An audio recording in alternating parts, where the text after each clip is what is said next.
Hi, Yvette. Hi, WAG crew. I'm so grateful for this opportunity. I'm so excited to talk to you guys over on this side. It'd be great to see your faces to know who I'm talking to. But first things first, carbohydrates are my favorite macro. Deep fried, baked, frozen, doesn't matter. In a cereal bowl, any of it. Just give me the carbs. Those are my favorite.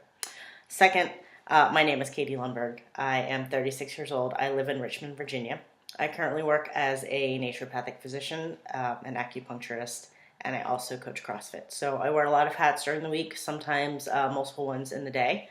And that is what I have been doing for the past 7, 8 years. In various places, I've jumped around between Virginia, between Seattle. I'm definitely a West Coast girl at heart, but I'm currently in Richmond, Virginia for the time being. I think I'm going to take this question by question.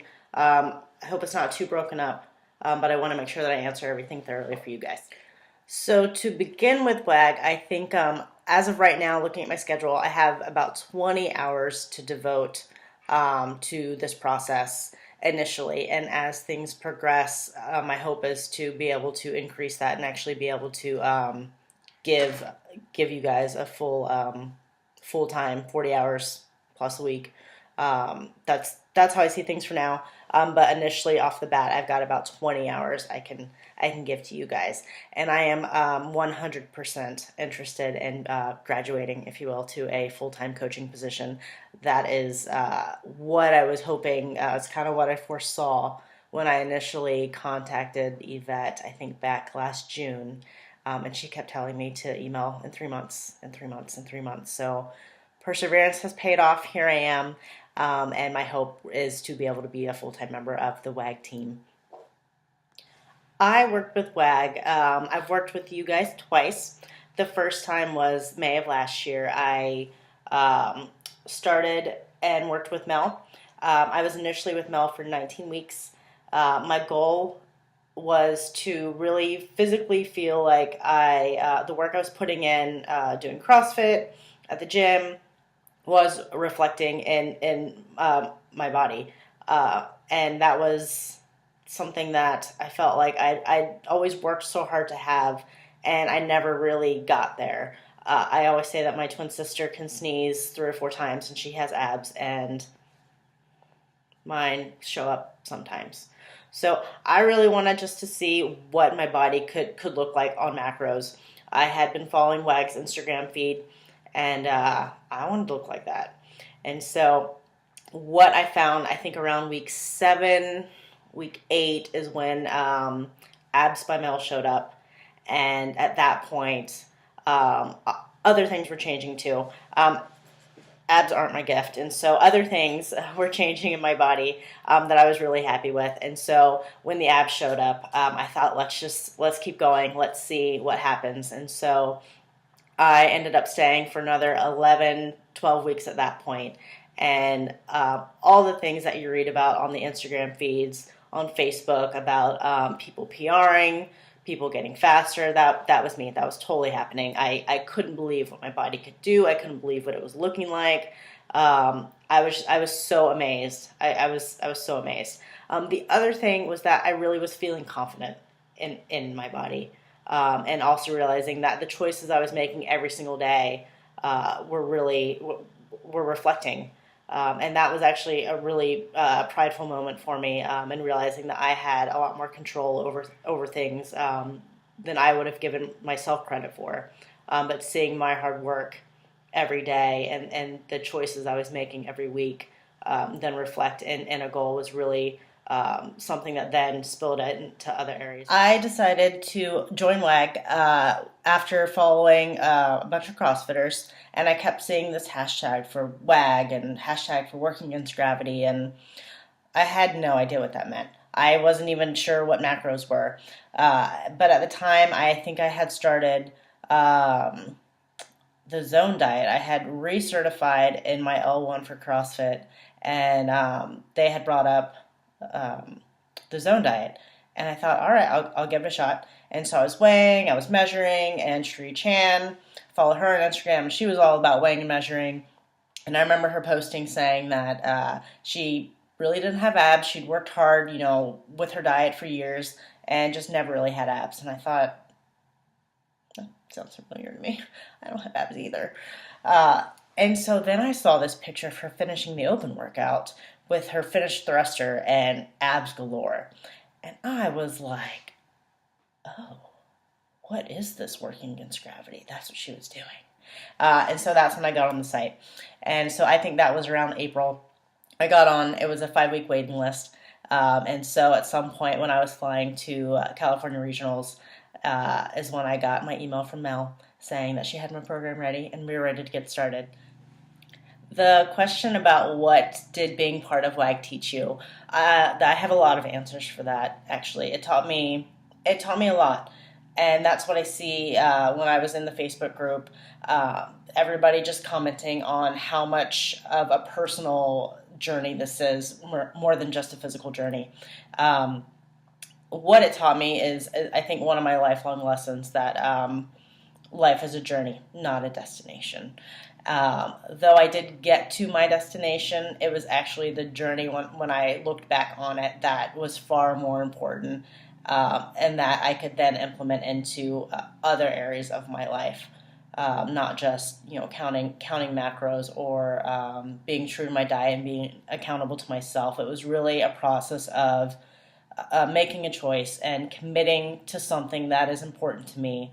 And even though I might not see something change for a month or 7 weeks or 8 weeks, eventually when I put the work in, something will happen.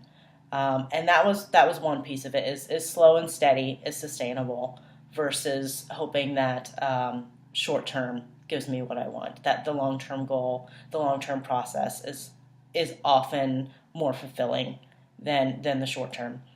The other, I think, really big thing that WAG taught me is that as a naturopath, as a physician, being the type of physician that I am, I talk about food with my patients every day. It's such a major part of what I do, what I believe health is, and what I believe medicine is. And the thing that really surprised me, that really shifted something for me, was doing macros, was being part of WAG. And I think having Mel as my coach as well is learning that not just food is medicine, but my relationship with food and our relationship with food is actually a deeper medicine, because it reflects so much of our personal struggles. It reflects so many judgments and so many other things that have nothing to do with food. It's simply, food is a reflection of thoughts and feelings about ourselves.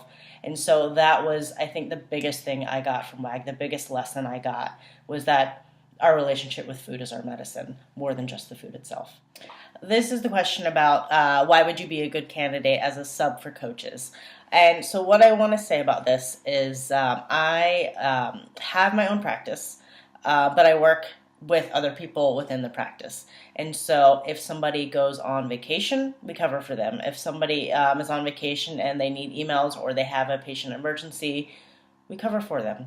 And that's just part of, I think, working in a collaborative effort, a collaborative practice with people is having that freedom to be able to leave, go out of town, and know that you can trust people to take over. The other piece of that is that there's a degree of patient sharing in our practice. And what I mean by that is I do acupuncture as well as see patients, but there's only one other acupuncturist. And so what happens in the practice if somebody else's patient wants to come see me for acupuncture is that there's already a plan in place. And it's not my job to rewrite the plan or to derail the plan. My job is to be an adjunctive help in making the plan the best plan that it can be. And that's how I see being a sub for coaches, is maintaining the continuity of a plan that's already in place, not derailing or undermining it, but simply being somebody who keeps the plan intact and helps the client that I'm working with each week get through until they can have their coach back. The other thing I want to say on a personal note for that, having been a WAG client, is that I understand that people are very attached to their coach. I was very attached to Mel. She might not know it, but I was. And so there's a degree of shift that happens when somebody comes in, even if it's just short term. But having that rapport with a new coach, I think, is something that you have to build towards. And so coming in as a sub for a week or two, or in varying degrees, that I think that there is a degree of acknowledging that I'm not here to derail. I'm not here to drastically change anything or alter anything unless it's deemed necessary, but that I'm working for you with your coach, communicating and collaborating to make sure that you know that we're all on your team. This is the question about what have you done in the last 6 months to demonstrate your enthusiasm for this. So pretty early into my WAG program, I contacted Yvette. Something had really struck a chord with me very early on, that this was something that I could be really passionate about. And so it was something that I wanted to look into a bit further, and if there was the possibility of joining the WAG team, just something to get to understand this a bit better, because I was having such success, both mentally, emotionally, and physically with it, that I wanted to know more. And so early in December is when I think I started picking up some books. I was getting on YouTube all the time. And so since then, I've really dug into the Guide to Flexible Dieting, the Lean Muscle Diet, things that were brought up in the Facebook groups themselves, along with what Adi has said on the Facebook live chats. The other thing is I'm on YouTube quite a bit. I'm watching Lane Norton videos, Eric Helms videos. I did a webinar recently with Lon McDonald and Eric Helms. And then I also, in January, since I wasn't quite sure in terms of WAG if I would ever be here. And so I wanted to know about the journey of flexible dieting, and about the journey into macros themselves, and where WAG came from. And so I joined Precision Nutrition to better understand that, to see if it was something that I could use professionally and personally. And so what I actually started to do was I started to practice. And so I enlisted a couple patients. I only have a couple patients that I would deem healthy enough to just focus on macros. And so we have a WAG style check-in, and it is super fun.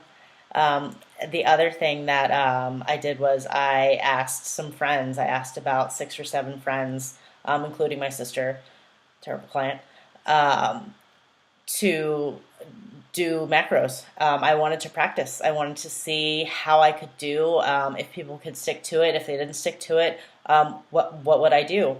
And every week I just get so excited. They started in January. I'd say 5 of them are still on it, and doing great.